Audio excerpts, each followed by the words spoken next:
Ezra Klein interview was an embarrassing example of a breed of political thinking that is going extinct for good reason. He is a tremendously naive, privileged, out-of-touch political hobbyist. And he put it best himself, he doesn't know what his role is. He imagines himself exploring his political opinions in peacetime. Which is to say, the real problems that need real solving for Americans like you and me are just his mental JO material.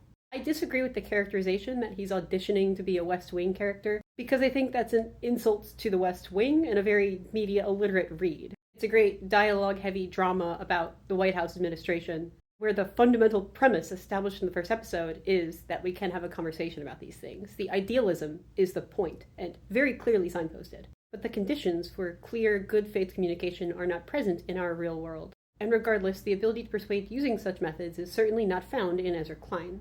He seems so keen on proving a worthwhile moral purity by apologizing, sympathizing, compromising, selling out groups of people on key issues to win over the approval of a radical right who will never see or hear him, an audience perceiving the world through a propaganda filter, and whose goals of hate and bigotry would always prefer the ultimate option over a weaker compromise version. Because if you hated immigrants as your whole thing, why would you settle for less when you could have more? He assumes an earnestness that's not there, willing to compromise or sacrifice for show, but not seeing the underlying financial insecurity that led people onto xenophobia in the first place. He repeatedly asks his guest, Ta-Nehisi Coates, who seems like a brilliant writer, what should we do about this? But with the same passive-aggressive attitude one might ask their partner, what should we do for dinner? And then shut down every answer except the one they already thought of anyway. He dismisses the hard truths of civil rights battles experienced by Black Americans since this country was founded, calling it fatalistic because it's not a one-and-done magic wand fix,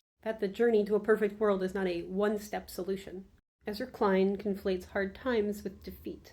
We don't need to compromise on people's rights. The establishment left has a messaging problem. No one is hearing you. When center-left and far-left hobbyists conflate their own personal validation as good or pure with progress or success, they fail. The right does not concern itself with likability to the opposition, or even to their base. Politics is not about yourself. Don't be deafened by your own ego, ever.